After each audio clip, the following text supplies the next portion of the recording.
24 नवंबर को मनाया गया गुरु तेग बहादुर जी का शहीदी दिवस। सिखों के नौवें गुरु तेग बहादुर जी की शहीदी दिवस 24 नवंबर को मनाया गया। इस अवसर पर राष्ट्रपति ने अपने संदेश में कहा कि सिख समुदाय के नौवें गुरु तेग बहादुर जी ने लोगों की आस्था, विश्वास एवं अधिकारों की रक्षा के लिए सर्वोच्च बलिदान किया था। इसलिए देशवासी उन्हें प्रेम और सम्मानपूर्वक हिंद का चादर कहते हैं। गुरु तेग बहादुर का जन्म 18 अप्रैल 1621 को अमृतसर में हुआ था। गुरु तेग बहादुर का असली नाम त्यागमल था।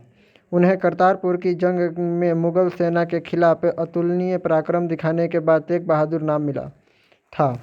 16 अप्रैल 1664 को वे सिखों के नौवें गुरु बने। गुरु तेग बहादुर 24 नवंबर 1675 को शहीद हुए। कुछ इतिहासकारों का मानना है कि वे 11 नवंबर 1675 को शहीद हुए थे। मुगल बादशाह और औरंगजेब ने गुरु तेग बहादुर का सिर कटवा दिया था। उन्हें कश्मीरी पंडितों तथा अन्य हिंदुओं को बलपूर्वक मुसलमान बनाने का विरोध किया था। इस्लाम स्वीकार न करने के कारण 1675 में मुगल शासक औरंगजेब ने उन्हें इस्लाम कबूल कराने को कहा, पर गुरु साहब ने कहा कि शीश कटा सकते हैं, केस नहीं। जुलाई 1675 में गुरु तेग बहादुर अपने 3 अन्य शिष्यों के साथ आनंदपुर से दिल्ली के लिए रवाना हुए थे। इतिहासकारों के अनुसार गुरु तेग बहादुर को मुगल फौज ने गिरफ्तार कर लिया था। उन्हें करीब 3-4 महीने तक दूसरी जगहों पर कैद रखने के बाद पिंजड़े में कैद में बंद करके दिल्ली लाया गया, और जो मुगल साम्राज्य की राजधानी था। माना जाता है कि 4 नवंबर 1675 को गुरु तेग बहादुर को दिल्ली लाया गया था। दिल्ली लाने के बाद मुगल बादशाह ने गुरु तेग बहादुर से मौत या इस्लाम स्वीकार करने में से एक को चुनने को कहा। उन्हें डराने के लिए उनके साथ गिरफ्तार किए गए 3 ब्राह्मण अनुयायियों के सिर कटवा दिया गया, लेकिन गुरु तेग बहादुर नहीं डरे। गुरु तेग बहादुर ने जब इस्लाम नहीं स्वीकार किया तो औरंगजेब ने उनकी भी हत्या करवा दी।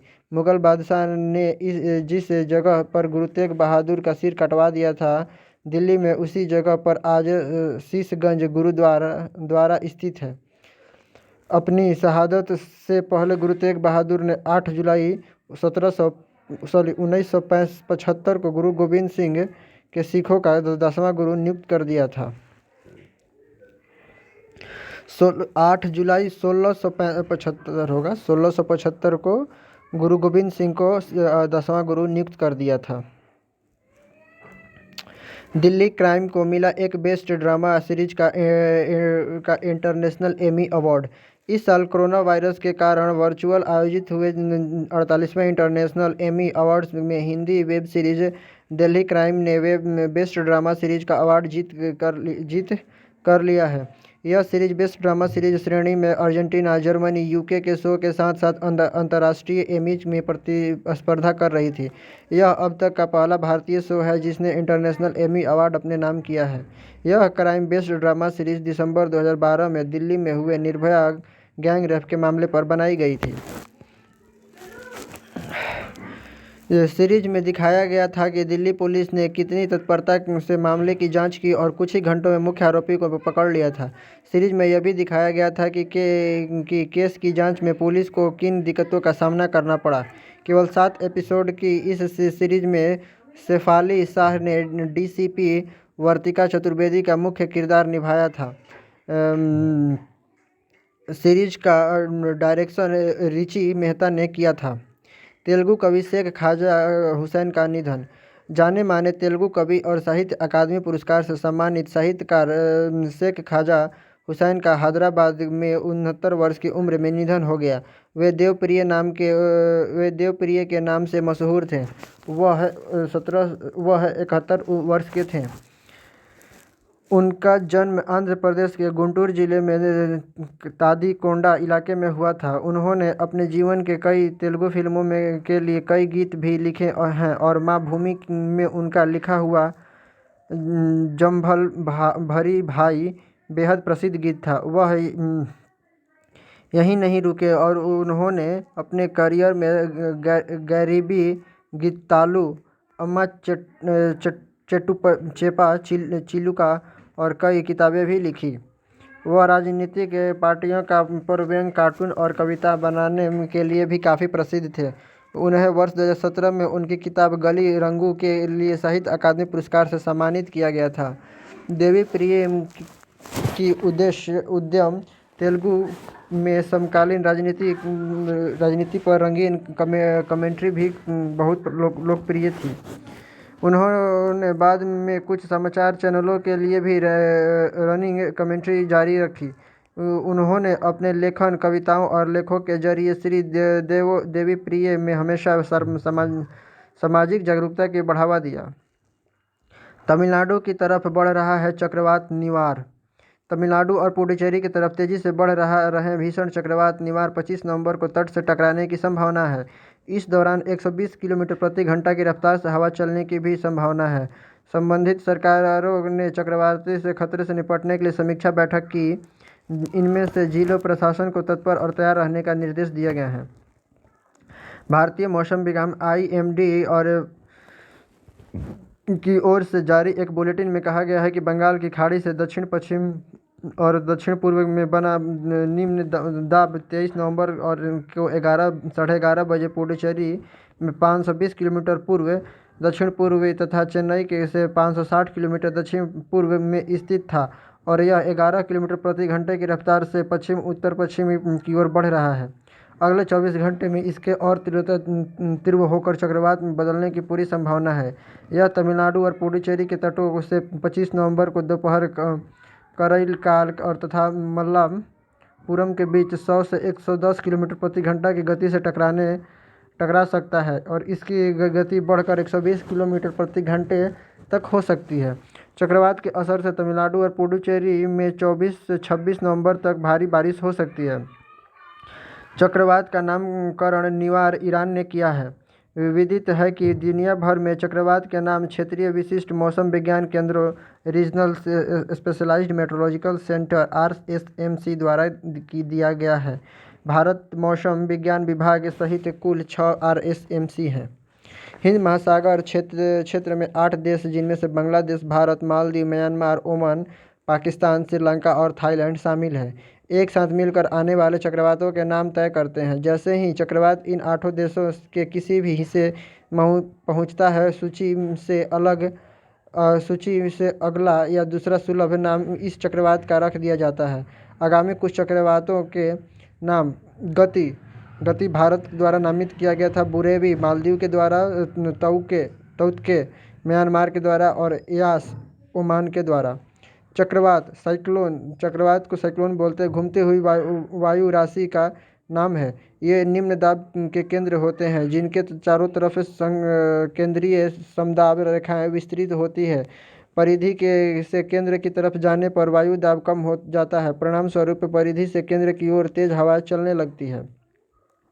कोरियालिस बल के प्रभाव से यह हवाएं चक्राकार घूमने लगती है। उत्तरी गोलार्ध में चक्रवाती की दिशा घड़ी की सुई के विपरीत होती है, यानी कि एंटी क्लॉकवाइज होती है, तथा दक्षिणी गोलार्ध में घड़ी की सुई के अनुरूप होती है, मतलब क्लॉकवाइज होती है। उत्पत्ति के क्षेत्र के आधार पर चक्रवात 2 प्रकार के होते हैं। उष्णकटिबंधीय ट्रॉपिकल साइक्लोन, ये वायु संगठन या तूफान है जो उष्णकटिबंधीय, तीव्र और अन्य स्थानों पर साधारण होती है। इनसे प्रचुर वर्षा होती है। इसका व्यास 50 से लेकर 1000 मील तक का होता है। अपेक्षाकृत निम्न वायु दाब वाला क्षेत्र होता है। ये 20 से लेकर 30 मील प्रति घंटा तक के वेग से चलते हैं। इनमें वायु घूर्णन 90 से लेकर 130 मील प्रति घंटा तक का होता है। ये वेस्ट इंडीज में हरिकेन तथा चीन सागर एवं फिलीपीन में टाइफून और अमेरिका में टोर्नेडो तथा ऑस्ट्रेलिया में विलहेज कहे जाते हैं। शीतकोष्णीय कटिबंधीय, दूसरा है शीतकोष्णीय कटिबंधीय, मतलब एक्स्ट्रा ट्रॉपिकल साइक्लोन या फिर टेम्परेट साइक्लोन भी बोलते हैं। यह मध्य और उच्च अक्षांशों का निम्न वायु दाब वाला तूफान है। इसका वेग 20 से लेकर 30 मील प्रति घंटे होते हैं तथा हवाएं सर्पिल रूप से चलती है। प्रायः इसे हिमपात और वर्षा होते हैं। इनका विस्तार उष्णकटिबंधीय चक्रवात से ज़्यादा होता है। भारत में सर्दियों में होने वाले वर्षा मावंठ इन्हीं चक्रवात के कारण होती है। केंद्रीय मंत्री नरेंद्र सिंह तोमर ने पंजाब के कपूरथला में किया मेगा फूड पार्क का वर्चुअल शुभारंभ। केंद्रीय खाद्य प्रसंस्करण उद्योग और कृषि एवं किसान कल्याण, ग्रामीण विकास और पंचायती राज मंत्री नरेंद्र सिंह तोमर ने पंजाब के कपूरथला जिले के फगवाड़ा में सुखजीत मेगा फूड पार्क का वर्चुअल शुभारंभ किया है। मक्का आधारित सुखजीत मेगा फूड पार्क खाद्य प्रसंस्करण क्षेत्र के विकास में एक मील का पत्थर साबित होगा।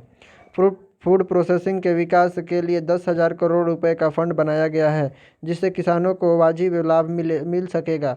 वहीं रोजगार के अवसर भी बढ़ेंगे। अभी तक 37 मेगा फूड पार्क को केंद्र सरकार द्वारा मंजूरी दे दी गई है, जिनमें से 20 पूर्व में प्रारंभ हो चुके हैं। केंद्रीय खाद्य प्रसंस्करण उद्योग मंत्री ने कहा है कि मेगा फूड पार्क में खाद्य प्रसंस्करण के लिए स्थापित की गई आधुनिक बुनियादी ढांचागत सुविधाओं से कपूरथला जिले और इसके आसपास के क्षेत्रों के किसान, उत्पादक, प्रोसेसर और एवं उपभोक्ता काफ़ी लाभान्वित होंगे और इसके साथ ही यह राज्य में खाद्य प्रसंस्करण क्षेत्र के विकास में काफ़ी मददगार साबित होगा। मेगा फूड पार्क का योजना के तहत भारत सरकार प्रत्येक मेगा फूड पार्क परियोजनाओं के लिए 50 करोड़ तक की वित्तीय सहायता प्रदान करती है। वर्तमान में विभिन्न राज्यों में मेगा फूड पार्क कार्यान्वित की जा रही है और विभिन्न राज्यों में 20 मेगा फूड पार्कों में पहले ही प्रचालन शुरू हो चुका है। सुधा मूर्ति लाल बहादुर शास्त्री राष्ट्रीय पुरस्कार से सम्मानित। इन्फोसिस फाउंडेशन के चेयरपर्सन सुधा मूर्ति को भारत में उपराष्ट्रपति वेंकैया नायडू ने लाल बहादुर शास्त्री राष्ट्रीय पुरस्कार से सम्मानित किया है। समारोह का आयोजन वर्चुअल किया गया था। सुधा मूर्ति को अकादमी तथा साहित्य के क्षेत्र में सर्वोत्तम योगदान हेतु यह पुरस्कार प्रदान किया गया है। इस दौरान सुधा मूर्ति ने पुरस्कार की राशि और सम्मान की राशि की अपनी तरफ से भारतीय सेना को दान में देने की बात कही है। विदित है कि सुधा मूर्ति इन्फोसिस फाउंडेशन के संस्थापक NR न्यायमूर्ति की पत्नी एवं प्रसिद्ध सामाजिक कार्यकर्ता हैं। लाल बहादुर शास्त्री प्रबंध संस्था द्वारा प्रदान किए जाने वाले इस पुरस्कार के में 5 लाख रुपए की राशि, स्मृति चिन्ह और प्रसिद्ध पत्र प्रदान किया जाता है। सुधा मूर्ति उत्तरी कर्नाटक के शिगांव में अगस्त 1950 में जन्मी। सुधा का संघर्ष खुद को पढ़ाई में साबित करने पर ही नहीं रुका। पढ़ाई के बाद नौकरी खोजने निकली तो पता चला कि कई कंपनियां में बतौर इंजीनियर सिर्फ पुरुष ही लिए जाते थे। टाटा मोटर्स तत्कालीन टेल्को भी इसी के में एक था। सुधा ने तब JRD टाटा को एक पोस्ट कार्ड भेजा। इसके बाद उन्हें विशेष साक्षरता के लिए बुलाया गया और सारे पैमाने पर खरे उतरने पर उन्हें नियुक्ति मिली। सुधा टाटा में काम करने वाली पहली महिला इंजीनियर बनी। साल 2006 में अपनी समाज सेवा के लिए पद्मश्री पुरस्कार से सम्मानित सुधा एक अच्छी लेखिका भी हैं।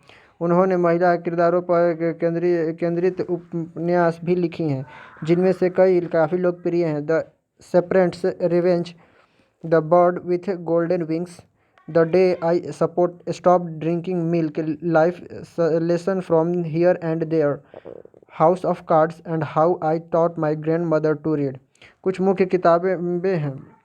इन किताबों की लोकप्रियता के अंदाज इसी से लगाया जा सकता है कि ये 15 भाषाओं में अनुवादित हैं। उड्डयन सुरक्षा जागरूकता सप्ताह 2020 का आयोजन। भारतीय विमानपत्तन प्राधिकरण AAI airport authority of India ने उड्डयन सुरक्षा जागरूकता सप्ताह 2020 23 नवंबर से लेकर 27 नवंबर 2020 की शुरुआत की है। सप्ताह भर चलने वाला यह उत्सव पूरे भारत में AI द्वारा प्रबंधित सभी हवाई अड्डों पर मनाया जा रहा है। उड्डयन संबंधी सुरक्षा के प्रति जागरूकता बढ़ाने के लिए AAI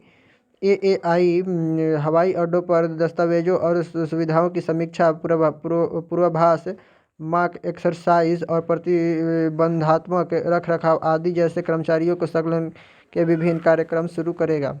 इस मुद्दे पर जागरूकता बढ़ाने के लिए विभिन्न सामाजिक अभियान भी शुरू किए जाएंगे। सुरक्षा जागरूकता सप्ताह के महत्वपूर्ण के बारे में बाहरी एवं आंतरिक दोनों हितधारकों को शिक्षित करने के लिए AAI और कार्यालयों और परिचालन केंद्रों पर बैनर और पोस्टर लगाए जा रहे हैं। DGCA के हितधारकों के बेहतर प्रबंधित सुरक्षा प्रणालियों और के माध्यम से ICAO द्वारा अपनी वैश्विक उड्डयन सुरक्षा योजना GSASP 2020 से 22 में शामिल किए गए हैं। वर्ष 2030 तक शून्य घातकता के दीर्घकालिक लक्ष्य को प्राप्त करने पर जोर दिया गया है। स्थानीय हवाई अड्डे में विमान संचालन की सुरक्षा सुनिश्चित करने में आसपास के समुदाय के लोगों की भूमिका के बारे में जागरूकता फैलाने के लिए हवाई अड्डे के निर्देशक उड्डयन सुरक्षा में स्थानीय निवासी की भूमिका के बारे में स्कूल कॉलेजों में जागरूकता कार्यक्रम आयोजित करेंगे। भारतीय विमानपत्तन प्राधिकरण AAI airport authority of India भारतीय का गठन संसद के एक अधिनियम द्वारा किया गया तथा यह तत्कालीन राष्ट्रपति विमानपत्तन प्राधिकरण तथा भारतीय अंतर्राष्ट्रीय विमानपत्तन प्राधिकरण के विलय के माध्यम से 1 अप्रैल 1995 को अस्तित्व में आया। इस विलय से एक एकल संगठन अस्तित्व में आया जिसे देश में जमीन पर एवं वायु क्षेत्र में भी नगर विमानन और संरचना में के सृजन, उन्नयन, अनुसरण और प्रबंधन के जिम्मेदारी सौंपी गई है। भारतीय विमानपत्तन प्राधिकरण 137 विमानपत्तनों का प्रबंधन करता है जिसमें 23 अंतर्राष्ट्रीय विमानपत्तन, 3 अंतर्राष्ट्रीय सिविल इनक्लेव सहित 10 सीमा शुल्क विमानपत्तन, 4 सीमा शुल्क सिविल इनक्लेव सहित 81 घरेलू विमानपत्तन तथा रक्षा वायु क्षेत्र में 23 घरेलू सिविल इनक्लेव शामिल हैं। अमेरिकी विश्वविद्यालय ने जैन अध्ययन के लिए पीठ की स्थापना की। कैलिफोर्निया विश्वविद्यालय ने 3 भारतीय अमेरिकी दंपतियों की ओर से $10 लाख का दान मिलने के बाद विश्वविद्यालय में जैन अध्ययन की एक पीठ की स्थापना की है। भगवान Vimalnath endowed chair in Jain studies university of California Santa Barbara में जैन धर्म पर स्नातक कार्यक्रम विकसित किए जाएंगे और पढ़ाए जाएंगे। विश्वविद्यालय ने कहा है कि यहाँ जैन धर्म के सिद्धांत अहिंसा, अपरिग्रह और अनेकांतक के बारे में अध्ययन कराए जाएंगे तथा आधुनिक समाज में इनकी क्रियान्वयन पर ध्यान दिया जाएगा। दानकर्ताओं का कहना है कि मानव जाति और सभी रूपों में जीवन की मदद करने तथा जलवायु परिवर्तन से निपटने का सबसे प्रभावी तरीका अहिंसा और का सिद्धांत को बढ़ावा देना तथा सभी मतों के लोगों के प्रति सम्मान दिखाना है। जैन अध्ययन के लिए एक पीठ का समर्थन करना और उसकी स्थापना करना इस लक्ष्य के प्रति का सबसे अच्छा तरीका है।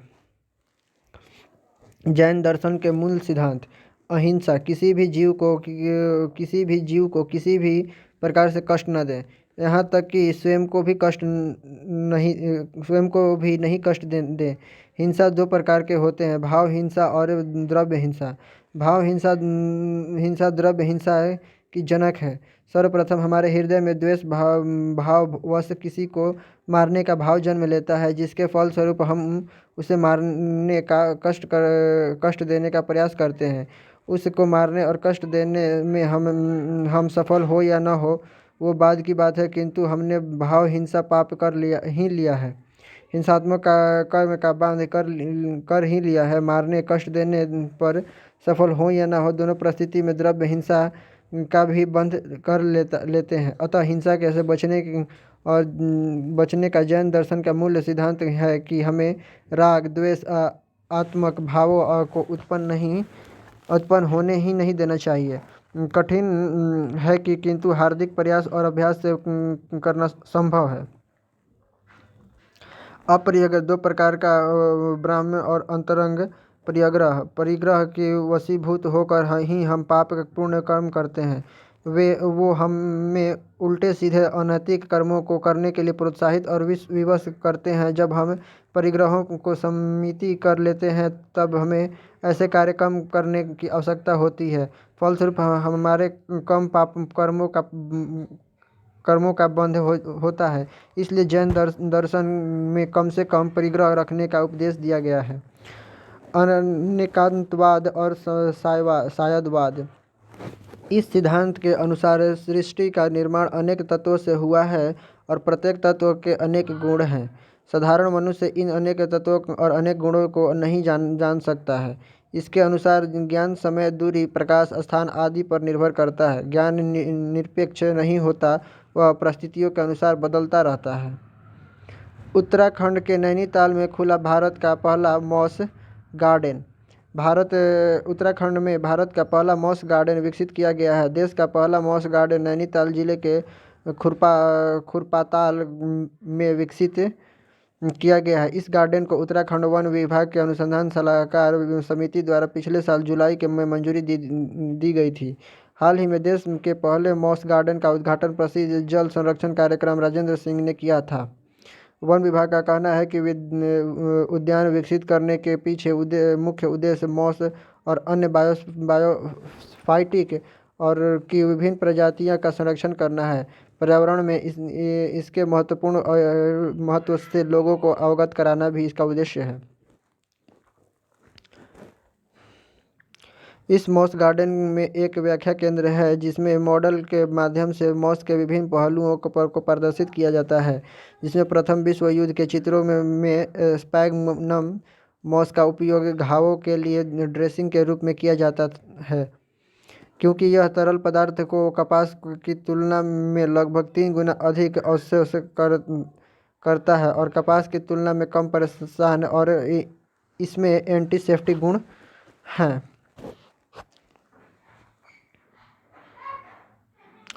जुरासिक युग के बाद से मॉस के अस्तित्व को दिखाने वाला एक डायनासोर मॉडल भी है। इस फिर तापमान नियम और जीवाणुरोधी उद्देश्य के लिए काई का उपयोग करने वाला पक्षियों के घोंसले हैं।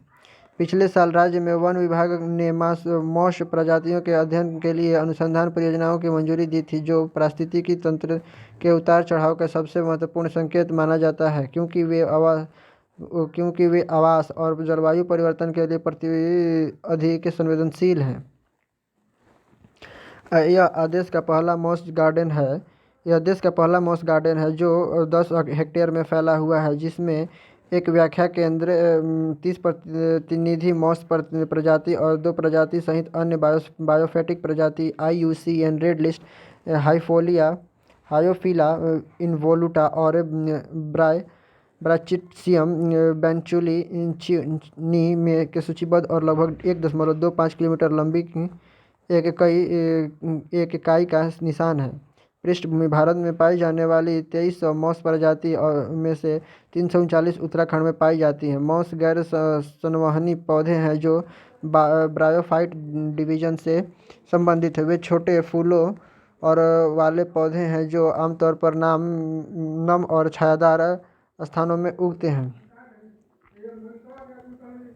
ये मिट्टी के गठन, जल प्रतिधारण, कटाव की जांच और पोषक तत्व शीर्षक के रूप में कार्य करने हेतु पारिस्थितिकी तंत्र और जैव विविधता में बनाए रखने और विकसित करने में बहुत महत्वपूर्ण भूमिका निभाते हैं। चीन ने चांद से नमूने एकत्र करने के लिए यान सफलतापूर्वक किया प्रक्षेपित। चीन ने चांद की सतह से नमूने एकत्र करने के लिए अपना पहला मानव रहित यान सफलतापूर्वक प्रक्षेपित किया है। चीन ने दक्षिण प्रांत हेनान स्थित वेनचांग अंतरिक्ष यान प्रक्षेपण स्थल से चीन के चांग-ए 5 को सफलतापूर्वक प्रशिक्षण किया है। यह यान लॉन्ग मार्च 5 रॉकेट के जरिए प्रक्षेपित किया जाएगा। चांग-ए 5 अंतरिक्ष यान को रॉकेट पृथ्वी चंद्रमा स्थानांतरण कक्षा में जाएगा।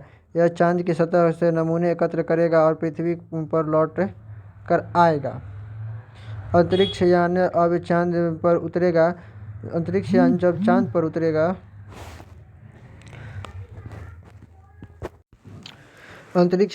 उतरेगा तो वहां से काफ़ी मात्रा में सैंपल इकट्ठा करेगा। ये पूरा काम एक रोबोट करेगा। एक रोबोट वहां के चट्टानों और स्कॉलिथ को चंद्र सतह पर स्कूप करने के लिए बढ़ाया जाएगा और एक ड्रिल मशीन में खुदाई करेगा। इस दौरान लगभग 2 किलोमीटर नमूनों को अंतरिक्ष यान में एक कंटेनर में एकत्र और सील किए जाने का उम्मीद है। चांग-ए 5 चीन के एयरोस्पेस इतिहास में सबसे जटिल और चुनौतीपूर्ण मिशन में से एक है। साथ ही 40 से अधिक वर्षों में चांद से नमूने एकत्र करने संबंधी दुनिया का पहला अभियान है। चीन मिशन अगर सफल होता है तो उसकी चंद्रमा के बारे में समझ बढ़ेगी और उसे चंद्रमा पर बस्तियों बसाने में मदद मिलेगी। कैसे देगा कार्य का अंजाम? चीन अगर चंद्रमा की सतह से मिट्टी के नमूने लाने में सफल हो जाता है तो यह उसके लिए बड़ी उपलब्धि होगा। चीन अंतरिक्ष यान चंद्रमा की कक्षा पर पहुंचने पर अपना एक हैंडलर वहां पर उतरेगा।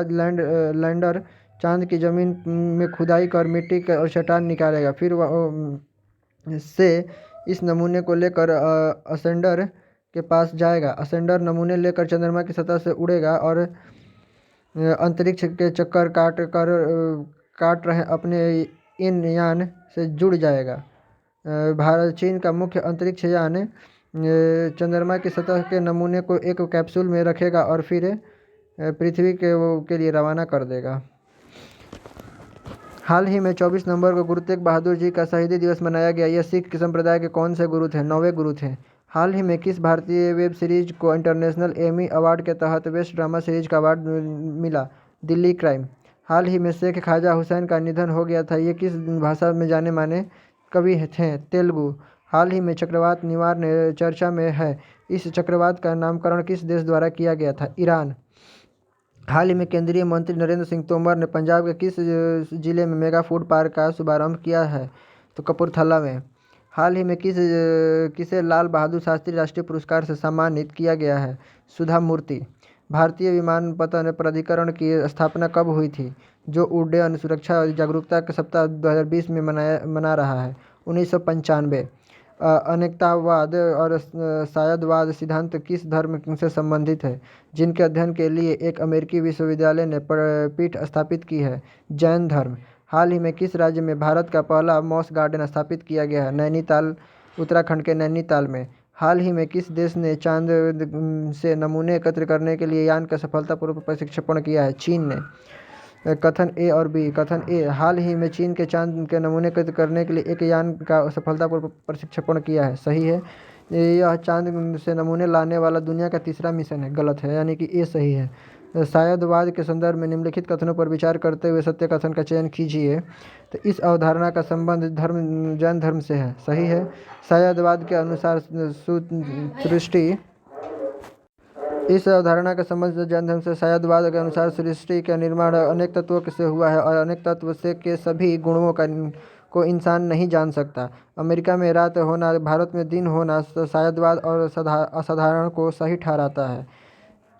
ये तीनों सही है। उत्तराखंड के नैनीताल में भारत का पहला मॉस गार्डन स्थापित किया गया है। सही है। मॉस एक गैर संवहनी पौधे होते हैं। सही है। सुधा मूर्ति के संदर्भ में निम्नलिखित कथनों पर विचार करते हुए सत्य कथन का चयन कीजिए। तो सुधा मूर्ति एक लेखिका तथा समाज सेविका थी। सही है। हाल ही में सुधा मूर्ति को लाल बहादुर शास्त्री राष्ट्रीय पुरस्कार से सम्मानित किया गया है। सही है। गुरु तेग बहादुर सिखों के 9वें गुरु थे। सही है। दिल्ली में स्थित शीशगंज गुरुद्वारा गुरु तेग बहादुर को ही समर्पित है। सही है। धन्यवाद।